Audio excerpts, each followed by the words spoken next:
সুপ্রিয় দর্শক, আরটিভির সরাসরি আলোচনা নিটোল টাটাওয়ার ডেমোক্রেসিতে আপনাদের প্রত্যেককে স্বাগত জানাচ্ছি। আমি সেলিম আমরাও খান।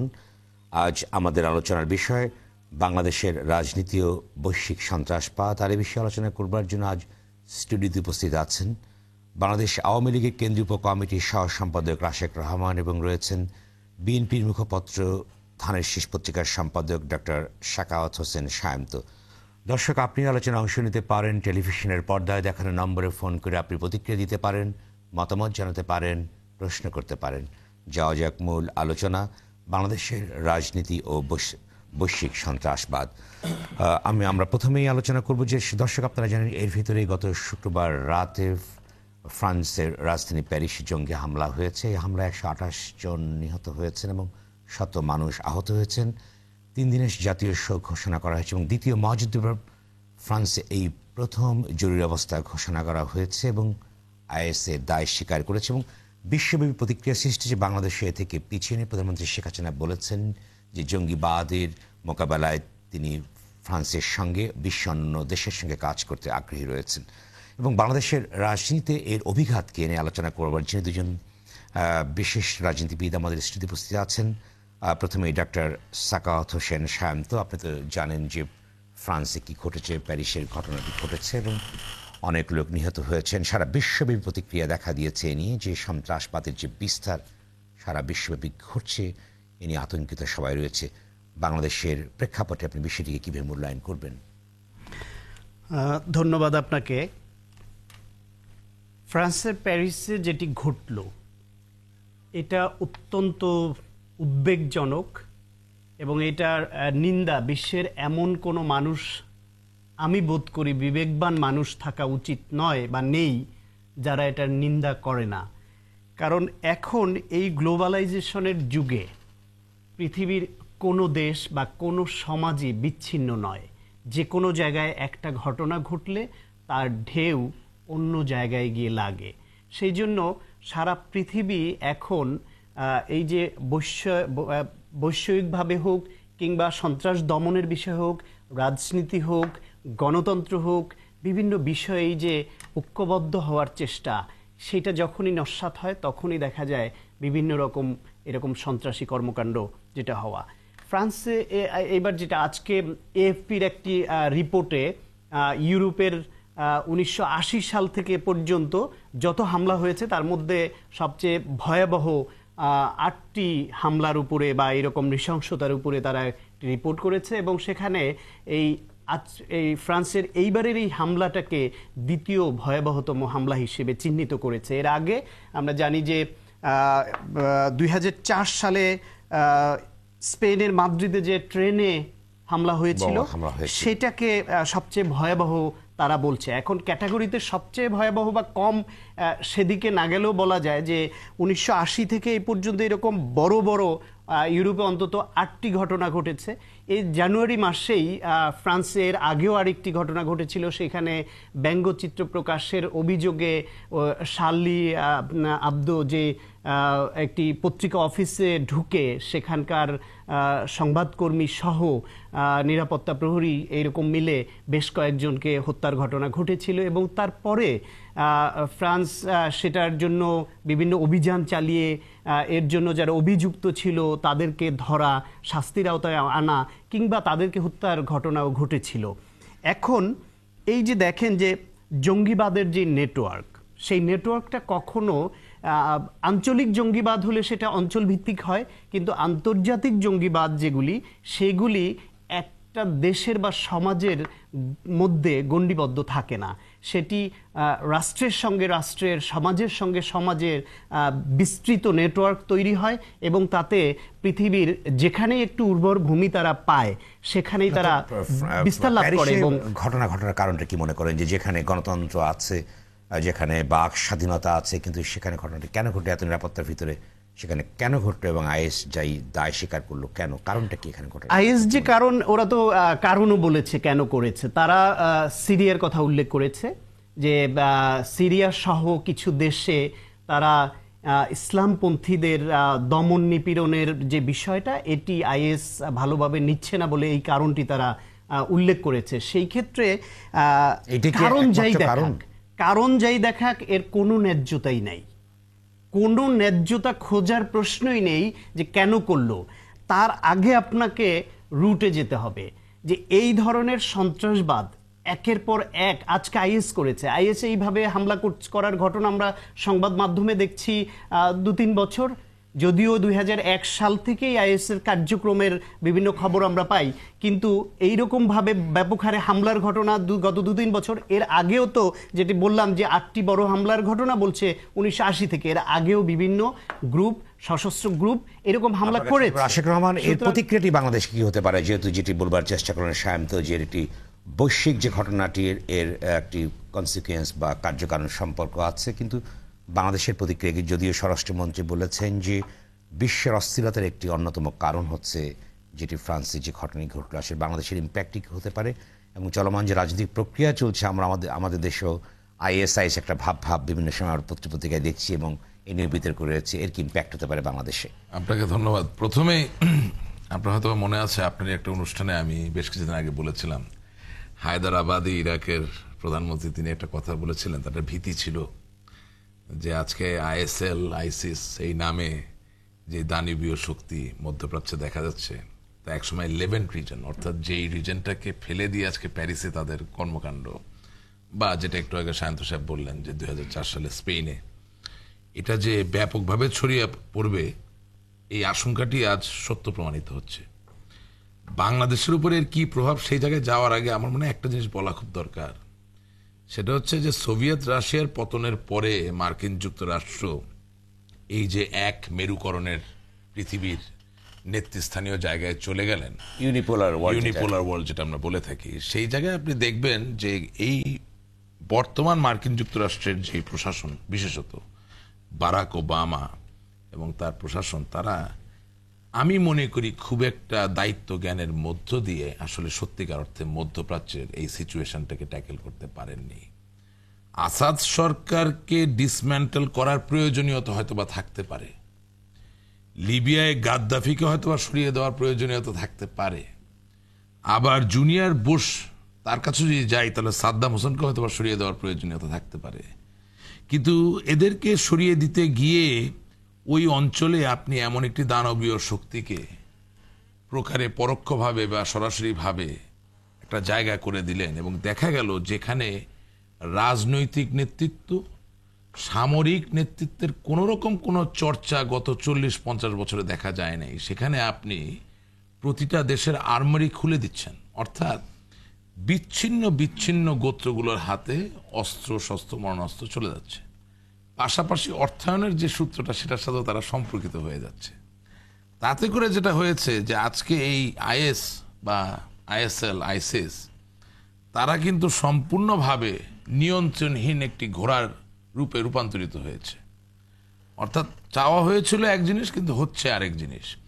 এবং এমত অবস্থায় ভ্লাদিমির পুতিন যেই অ্যাকশনটা নিয়েছিলেন বা নিচ্ছেন, আমি সেটার সাথে সমর্থন জানাই এই কারণে যে এই লাগামহীন ঘোড়াকে এখন থামাতে না পারলে, এবার আপনার প্রশ্নে আসছে, না থামাতে পারলে লেভেন্ট রিজন ছেড়ে দিয়ে আজ ইউরোপে, ইউরোপ ছেড়ে দিয়ে আজ এশিয়ায় চলে আসবে এবং পরবর্তীতে বাংলাদেশে আসবে। আমি বিভিন্ন টক শোতে বলি সন্ত্রাসের দুটি ধারা আছে, একটি হচ্ছে ব্যাকওয়ার্ড মুভমেন্ট আর একটা হচ্ছে forward movement. Backward linkage, forward linkage. বাংলাদেশে জঙ্গিবাদ আছে, মৌলবাদী গোষ্ঠীরা আছেন যারা মুক্ত মন, মুক্ত চিন্তা, সৃজনশীলতায় বিশ্বাস করে না, আর্থসামাজিক মুক্তি যেভাবে আমরা দেখতে চাই, যে জীবনধারায় আমরা বিশ্বাস করি তাতেও বিশ্বাস করে না। তারা প্রতিনিয়ত চেষ্টা করছেন ব্যাকওয়ার্ড লিঙ্কেজের মাধ্যমে দেশের বাইরে এই যে জঙ্গি গোষ্ঠীগুলো তাদের সাথে সম্পর্ক স্থাপন করার।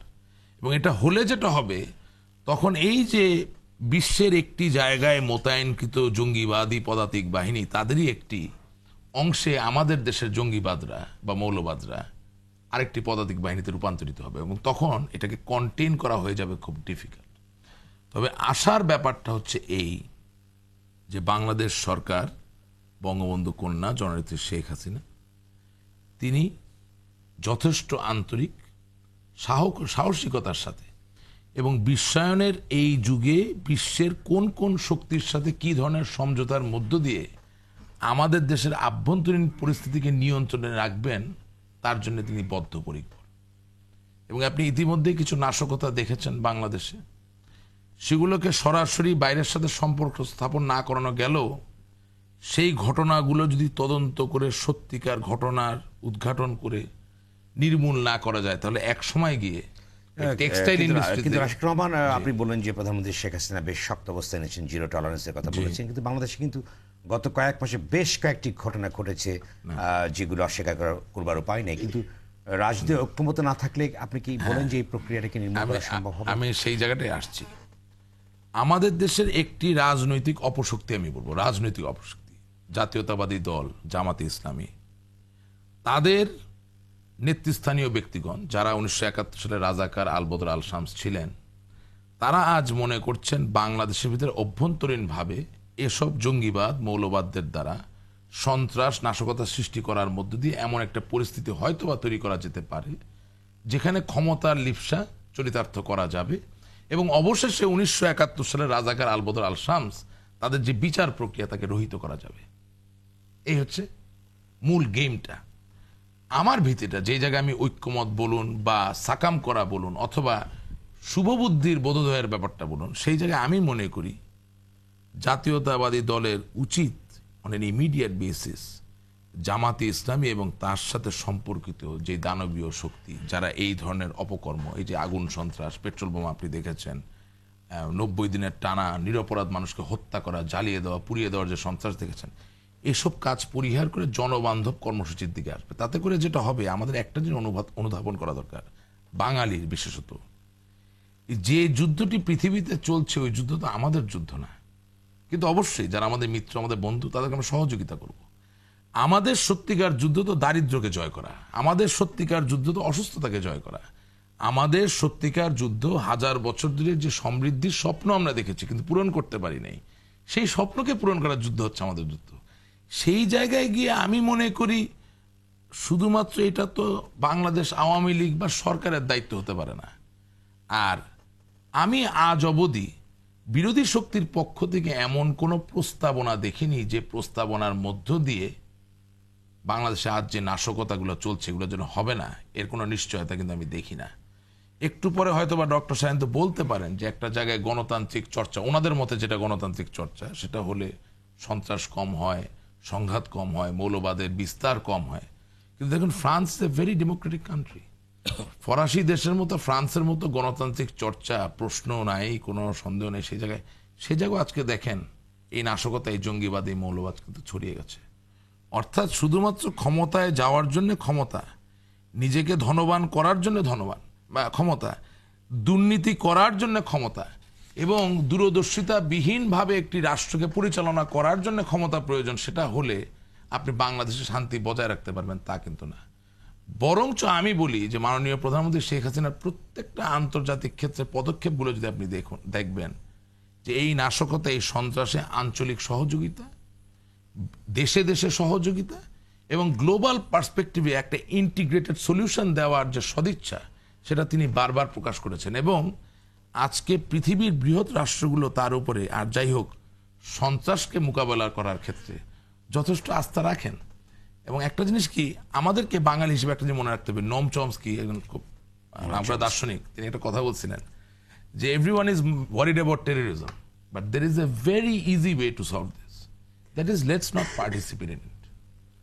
অর্থাৎ আমরা বাংলাদেশ, আমরা বাঙালি, আমরা বঙ্গবন্ধুর নেতৃত্বে স্বাধীন হয়েছি, আমাদের এখনো অনেক সংগ্রাম, অনেক দূর যাওয়ার পথ আছে। বিশ্বায়নের যুগে সেটা সম্ভব না, সেটা সম্ভব ডেফিনেটলি সম্ভব না। সেই জায়গায় আমি বললাম যে আমরা সহযোগিতা করব, কিন্তু মৌলবাদ জঙ্গিবাদের নামে আমরা আরেকজনের যুদ্ধকে নিজের যুদ্ধ মনে করব না। শান্তি বলুন, যেটা বলবার চেষ্টা করলেন রাশেক রহমান জি, 20 দলীয় জোটের ভিতরে জামাতে ইসলামী রয়েছে এবং অন্যান্য সংগঠনগুলো রয়েছে যেগুলি মৌলবাদী ধর্মান্দোলন বলবার চেষ্টা করেন। আসলে এগুলো নিয়ে কি গণতান্ত্রিক আন্দোলন সম্ভব, কিংবা মৌলবাদকে প্রতিহত করার সময় যেটা মওদুদ আহমেদ আজকে বলেছেন যে জঙ্গিবাদের জন্য সরকার দায়ী এবং একটি গণতান্ত্রিক প্রক্রিয়ার ভেতর দিয়েই নির্বাচনী বলতে চাইছেন, নির্বাচন প্রক্রিয়ার ভেতর দিয়ে এটি সমাধান হতে পারে, আপনি কি মনে করেন? যেটি বললেন যে ফ্রান্সে তো গণতন্ত্র আছে, বাক স্বাধীনতা আছে, তাহলে কেন?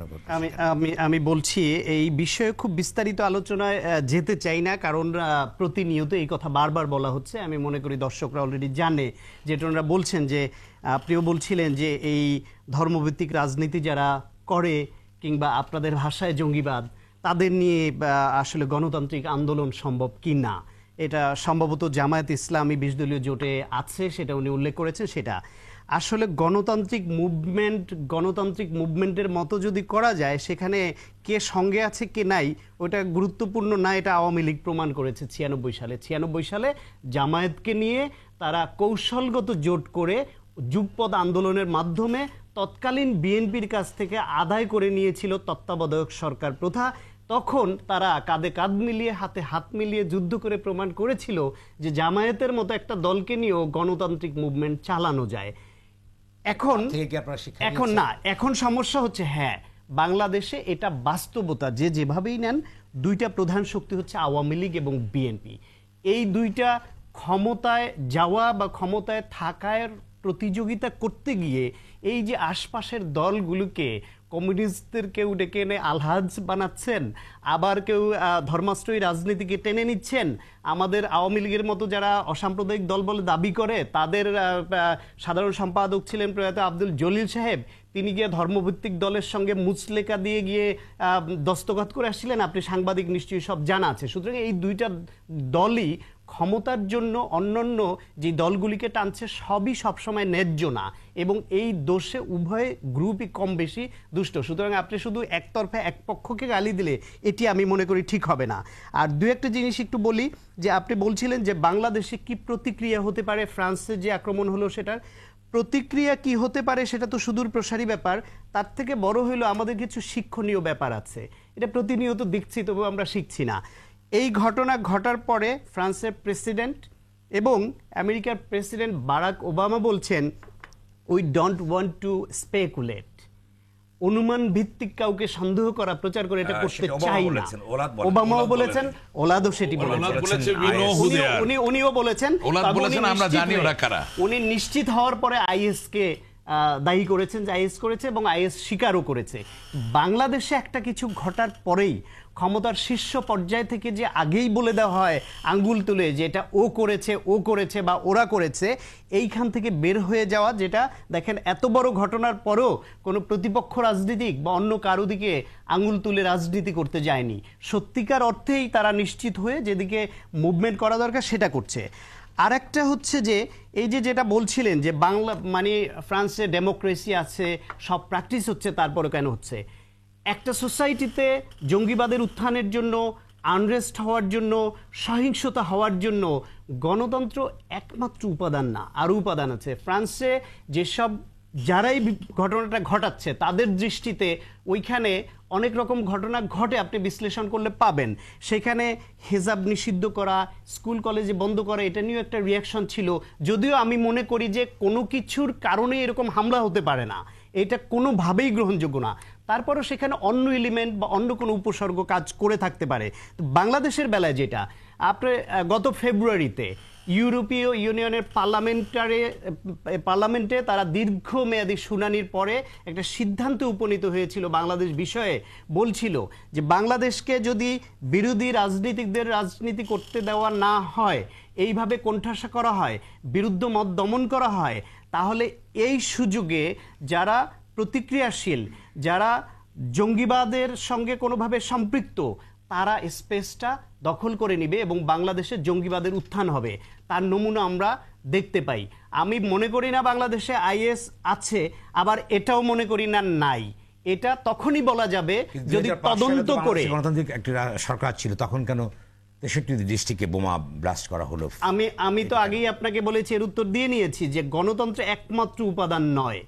যখন 63টা জেলায় 64 জেলায় যখন বোমা হামলা হয়েছিল, তখন বিএনপি ক্ষমতায় ছিল। আপনাদের নিশ্চয়ই এটা ভাববার কারণ নেই যে যারা ক্ষমতায় থাকে তারা নিজেদেরকে বিপদের মুখে, চায়না সফর তখন তৎকালীন প্রধানমন্ত্রী বেগম খালেদা জিয়ার, ওই সময় একটা বিতর্কের মুখে ফেলানোর জন্য নিজের এইভাবে বোমা হামলা করে। তো সেটা কারা করেছিল? সেই রকম ক্ষমতায় যারা থাকে তারা এইরকম বড় বড় ঘটনা ঘটে নিজেদের বিপদে ফেলে না, এটা আমি বিশ্বাস করি। কিন্তু এটা যে দমন করতে পারে না, সেই দায় বিএনপিকে নিতে হয়েছে। এখন যা ঘটছে এটা দমন করতে পারছে না, এটা তদন্ত সুষ্ঠুভাবে হচ্ছে না, এটা যারা প্রকৃত দোষী তাদেরকে আড়াল করে শুধু রাজনৈতিকভাবে ভিকটিম করার জন্য প্রতিপক্ষের দিকে আঙ্গুল তোলা হচ্ছে, তাদের গণহারে গ্রেফতার করা হচ্ছে। জানুয়ারির পর থেকে যে আন্দোলন, সেই আন্দোলনের নামে যেটা ওনারা জ্বালাও পোড়া ওইসব বলছেন, সেই সবে এখনো অমীমাংসিত বিষয়। সেই বিষয় নিয়ে মামলা করে বিএনপির মহাসচিবের মতো এরকম একজন সজ্জন রাজনীতিবিদ, তার নামে 86টা মামলা, তিনি অসুস্থ অবস্থায় জেলে থাকা অবস্থায় চিকিৎসা পর্যন্ত পান না, সেই রকম চলছে। তার মধ্যে এখন বিএনপি কি কোনো আন্দোলনে আছে? বিএনপির কোনো কর্মসূচির মধ্যে আছে? রাজনৈতিকভাবে এখানে বিএনপি এখন কিছু করছে কেন সারা দেশে? আপনি বলেন যেটা উনি উত্তর দিতে পারবেন। ডক্টর শান্ত, একটি প্রশ্ন আপনাকে, সারা দেশে কেন এত লোক গ্রেফতার? আপনাকে একটি প্রশ্ন, যে যখন গণতান্ত্রিক আন্দোলন করা হয় না বা পরিবেশ থাকে না, তখন কি আন্দোলন চোরাগপ্তা পথে হওয়ার সম্ভাবনা থাকে কিনা, আপনি কি মনে করেন?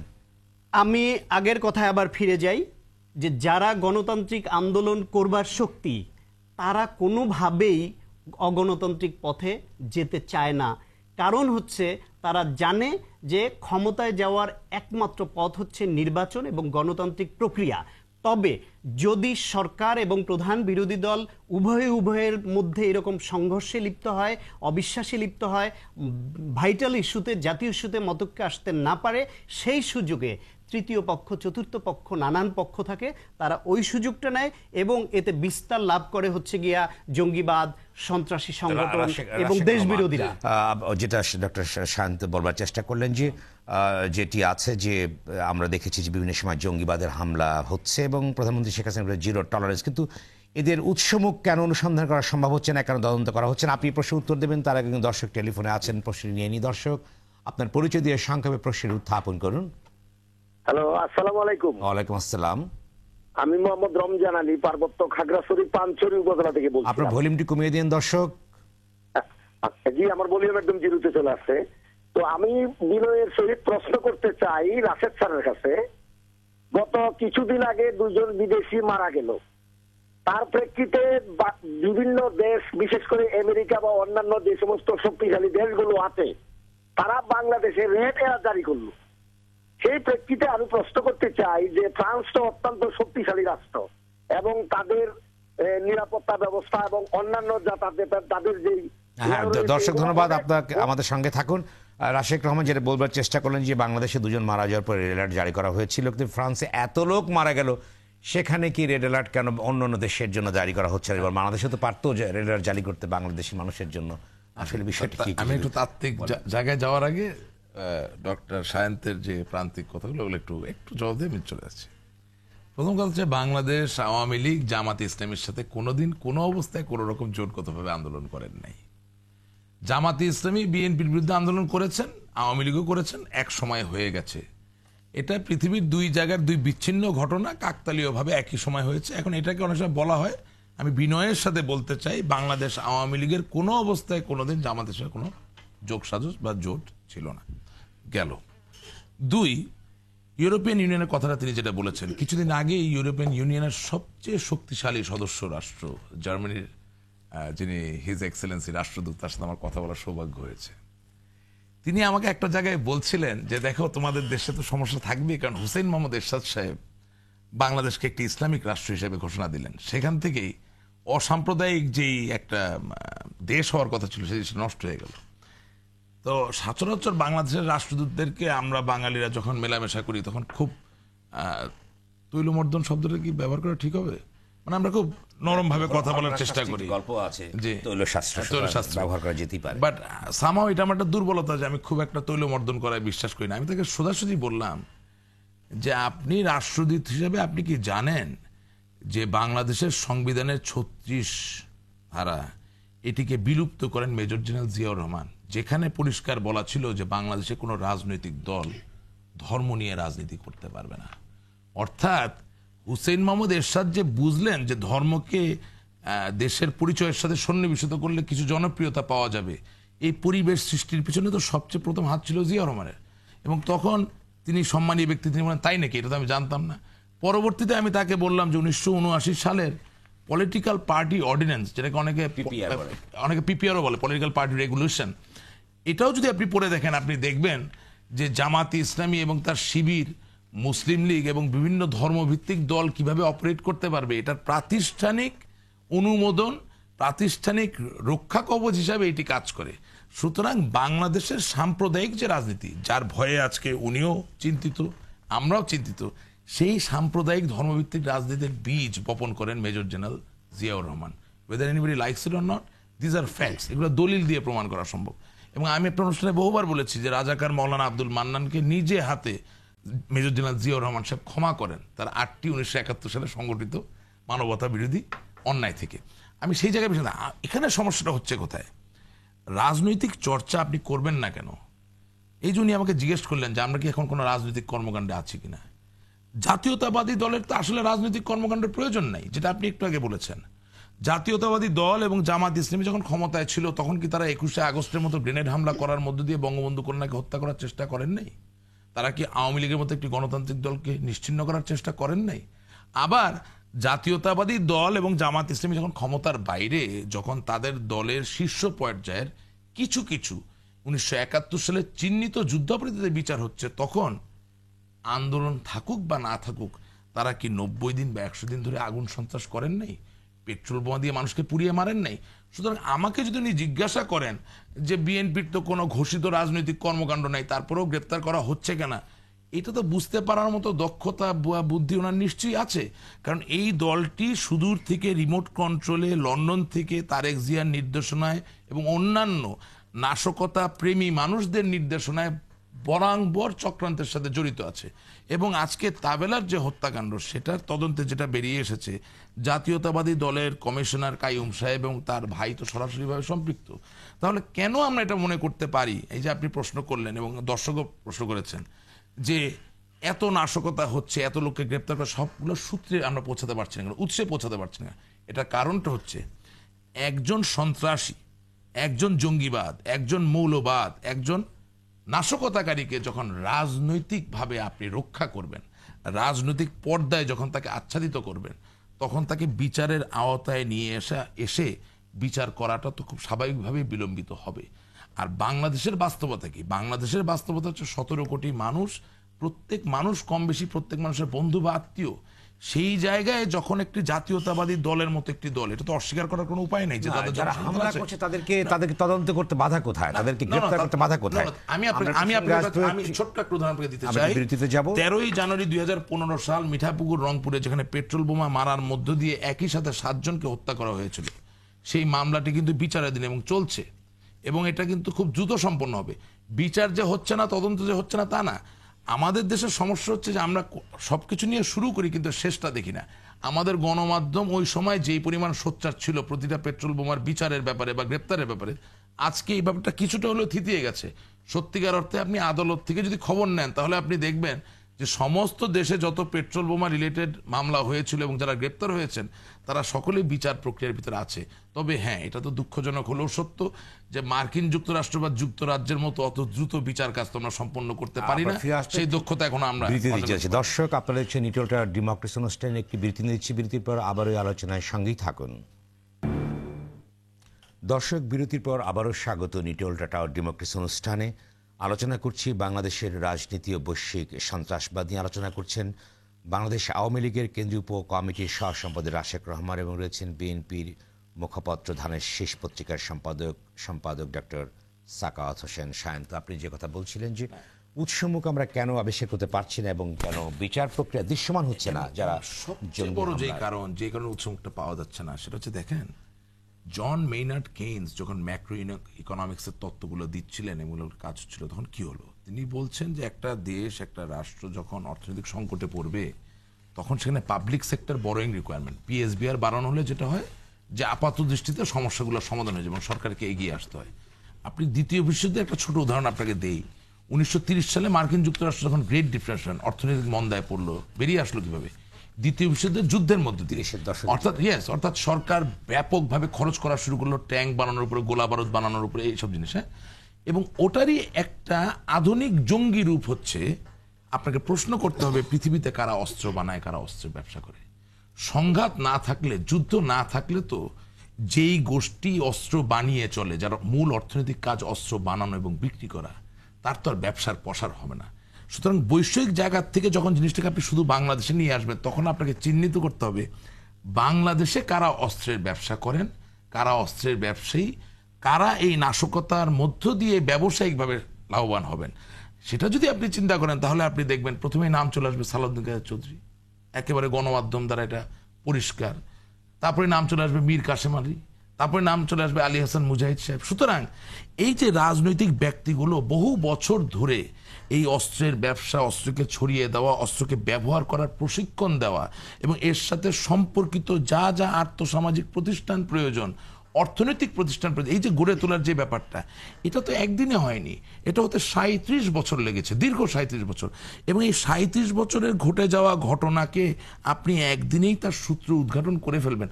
উদ্ঘাটন হয়তো বা করা যাবে, কিন্তু একদিনের সূত্রতা আপনি নির্মূল করতে পারবেন না। আর সমস্যা হচ্ছে আজকে ক্ষমতার লিপ্সায় অন্ধ হয়ে বেগম খালেদা জিয়া এবং তারেক জিয়া এমন এক অবস্থানে আছেন, তারা অসহায়। কারণ তাদের নেতা কর্মীরা জনবান্ধব যেহেতু কোনো কর্মসূচি নিতে পারছেন না, তাই তাদের সামনে একটা স্বপ্ন ধরে রাখা হয়েছে জামাতের পক্ষ থেকে এবং জঙ্গিবাদদের পক্ষ থেকে, যে আপনারা আমাদেরকে রাজনৈতিক শেল্টার দিন, সহযোগিতা দিন, একই ছন্দে আমাদের সাথে চলুন, আমরা আপনাদের ক্ষমতায় দিব। এই যখন পরিস্থিতি, তখন বাংলাদেশের একটি বৃহৎ দল বাংলাদেশের একটি বৃহৎ জঙ্গিবাদী দলের সাথে একাকার হয়ে গেছে। সেই অবস্থায় এই জটিল রাষ্ট্রে, এই জটিল সমীকরণে তো এত সহজে 1-2 লাইনে left hand is equal to right hand আপনি করতে পারবেন না এবং এই সূত্র উদ্ঘাটন করতে পারবেন না। জনাব রাশেক রহমান এতক্ষণ ধরে যে কথাগুলো বললেন, ঘুরে ফিরে এই কথাও নতুন কিছু না, ওনার সঙ্গে আমার অনেকবার বসার সুযোগ হয়েছে, ঘুরে ফিরে কথা এরকমই। তো দু একটা অসত্য বা ভুল তথ্য দিয়েছেন, আমি একটু ক্লিয়ার করে দিই। সেইটা হলো, উনি বলছেন যে জামায়াতের সঙ্গে আওয়ামী লীগ কখনো জোট হয় নাই, কিছুই করে নাই, কর্মসূচি মিলে গেছে, এটা নাকি কাকতালীয় ছিল। দেখেন, রওনক জাহান, উনি আবার জামায়াত রাজাকার পন্থী কিনা আমি জানি না, ওনার একটা বই political parties and political development in Bangladesh, এটা বিদেশি ইউনিভার্সিটিতে পড়ানো হয়।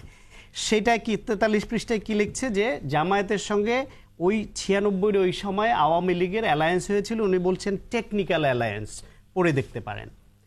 এর বাইরে ওনার বইতে 86 সালের নির্বাচনে তখনও আপনার বিএনপি যেখানে খালেদা জিয়ার নেতৃত্বে তাদের জোট যেখানে নির্বাচনে যেতে অস্বীকৃতি জানালো, গেল না, বয়কট করলো, সেইখানে আওয়ামী লীগ গেল, জামায়াত গেল এবং জামায়াত স্বাধীনতার পরে প্রথমবারের মতো এমপি নির্বাচিত হয়ে সংসদে প্রতিনিধিত্ব করলো 86 নির্বাচনে। এইটাও কাকতালীয়, এর সঙ্গে সমঝোতা কাকতালীয়ভাবেই আওয়ামী লীগের এবং জামায়াত ইসলামের হয়েছিল। ব্যারিস্টার আব্দুর রাজ্জাক জামায়াতের সহকারী সেক্রেটারি জেনারেল হিসেবে 2014 সালের 12 ফেব্রুয়ারি একটা বিবৃতি পাঠিয়েছিলেন, সংবাদ মাধ্যমে ছাপা হয়েছে। উনি লিখেছেন, শুধু বিএনপি নয়, আওয়ামী লীগের সঙ্গেও কাঁধে কাঁধ মিলিয়ে গণতন্ত্র পুনরুদ্ধারের জন্য জামায়াত অবিস্মরণীয় ভূমিকা রাখে। এ আন্দোলন চলাকালে শেখ হাসিনা, তোফায়েল আহমেদ, আমির হোসেন আমু এবং অন্যান্য আওয়ামী লীগ নেতারা মাওলানা মতিউর রহমান নিজামী, আলী হাসান মোহাম্মদ মুজাহিদ, কামারুজ্জামান ও আব্দুল কাদের মোল্লার সঙ্গে বিভিন্ন মিটিংয়ে অংশগ্রহণ করেছেন। তিনি বলেন, 1991 সালের অক্টোবর মাসে বিচারপতি বদরুল হায়দার চৌধুরী অধ্যাপক গোলাম আজমের সঙ্গে দেখা করে আওয়ামী লীগের প্রেসিডেন্ট প্রার্থী হিসেবে জামায়াতের ভোট প্রার্থনা করেন। সুতরাং ওই যে বললেন সবই কাকতালীয় হয়, যদি এগুলি সবই কাকতালীয় হয়ে থাকে তাহলে আমার কিছু বলার নেই।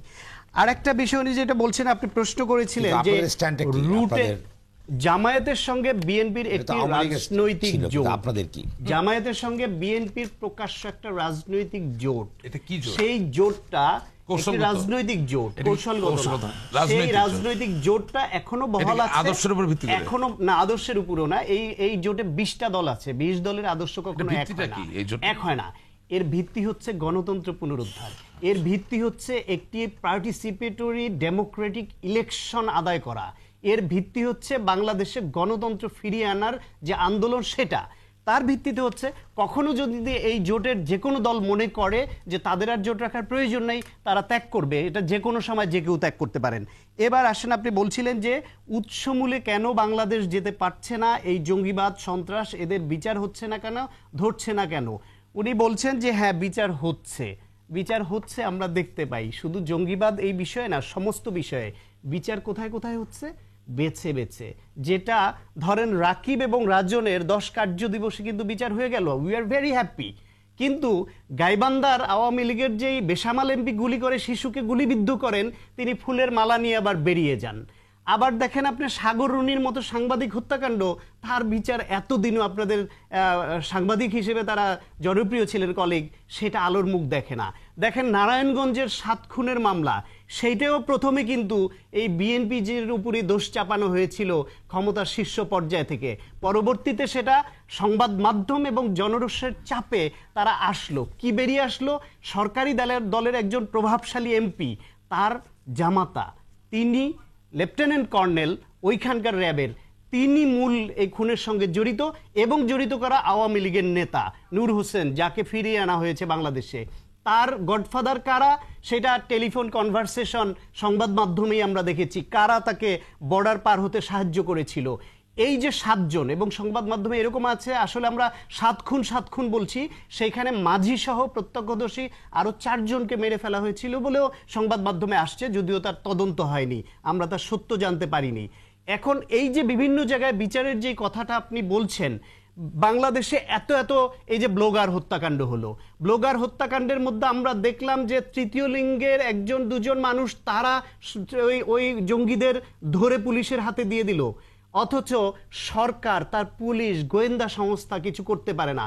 তবে এই ক্ষেত্রে একটা জিনিস ওই যে বলছেন যে আন্তর্জাতিক সন্ত্রাসবাদ, এই যে ফ্রান্সে যেটা হলো বা অন্য দেশে যেটা হচ্ছে, সেখানে একটা জিনিস লক্ষণীয়, ওই দেশে ওদের গোয়েন্দা নেটওয়ার্ক অত্যন্ত শক্তিশালী, তাদের ডেমোক্রেটিক প্রসেস আছে, তারপরও সেই গোয়েন্দা রিপোর্ট কিন্তু কাজে আসছে না, তাহলে এত বড় বড় হামলা হতো না।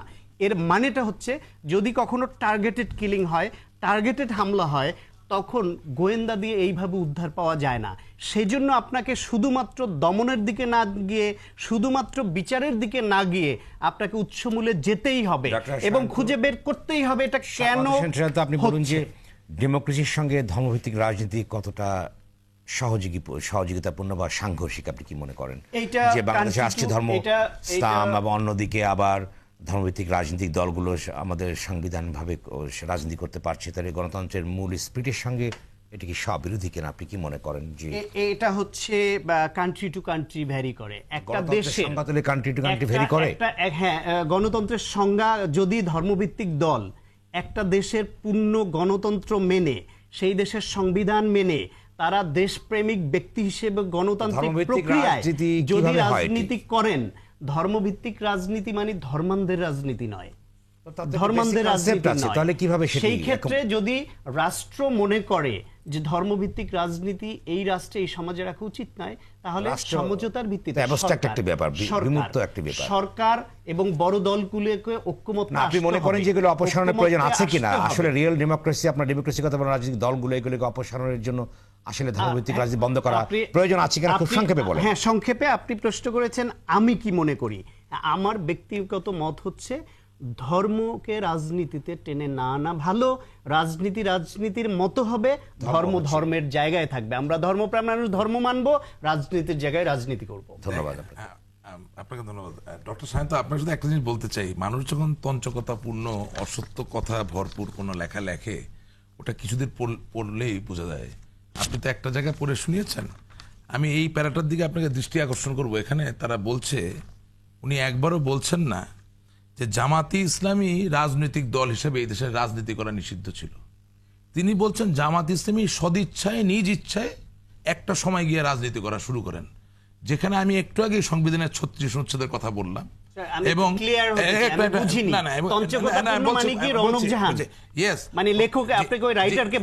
আমি এই কথাটা সম্পূর্ণভাবে তঞ্চকতাপূর্ণ এই কারণে, বাংলাদেশের রাজনৈতিকভাবে সচেতন যে কোনো নেতা, আবার বলছি যে কোনো নেতা বা কর্মী জানেন যে জামাতি ইসলামী ওয়াজ a band political party after 1971।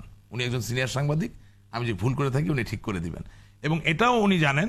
এবং আর সকল সচেতন নেতা কর্মী, আপনার দলের যারা সিনিয়র নেতা আছেন, আপনি না জানতে পারেন, তারাও জানেন যে 36 অনুচ্ছেদকে বাতিল করার মধ্য দিয়েই মেজর জেনারেল জিয়াউর রহমান বাংলাদেশের ধর্মভিত্তিক রাজনীতির সূচনা করেন, এবং এই কথাটি সম্পূর্ণভাবে এখান থেকে এড়িয়ে যাওয়া হয়েছে। অর্থাৎ এই লেখাটি, এটাকে বলা হয় লোডেড রিটরিক পূর্ণ একটি লেখা। অর্থাৎ এখানে টেকনিক্যাল যে অ্যালায়েন্সের কথা বলা হচ্ছে, আল্লাহ তাআলা ওনাকে মাফ করুক বা আমাকেই মাফ করুক, উনি ওনার কথাটি ভ্রান্ত ধারণার থেকে লিখেছেন, এটা ওনার রেকটিফাই করার দরকার।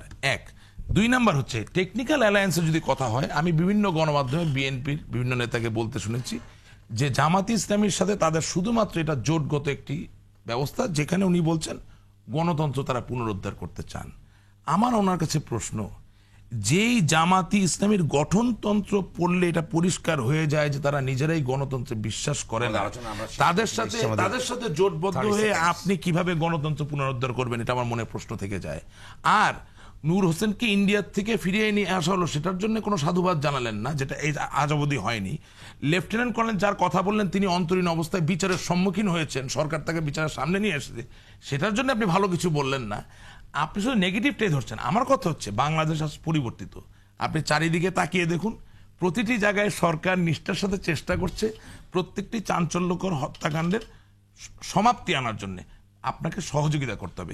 এবং কেন আমরা সূত্রে পৌঁছাতে পারি না, এই যে আমি সময় দিতে পারছি না, সৃষ্টি করার জন্য যে দলিল এবং ডকুমেন্ট 10 সেকেন্ড বলতে পারেন, এর মধ্যে দিয়ে তো জীবনে কোনোদিন আমরা আসল জায়গায় পৌঁছাতে পারবো না। 10 সেকেন্ড বলছি, সেটা হলো আসা হয়েছে যে ওই যে বইয়ে শুনেন বলা এই হচ্ছে বইটি মেজর জেনারেল জিয়াউর শেষ রহমান করলাম, 10 সেকেন্ড চলে গেছে, আপনি ধর্মভিত্তিক যে 10 সেকেন্ড আপনাকে দিতে হবে, সেটাকে আপনি বলতে পারেন, এর ভিতরেই বলতে হবে। এর ভিতরে বলতে হলে আমি বলছি, সেটা হলো এই বইটি বাংলাদেশের বাইরে বিশ্ববিদ্যালয়ে পড়ানো হয়।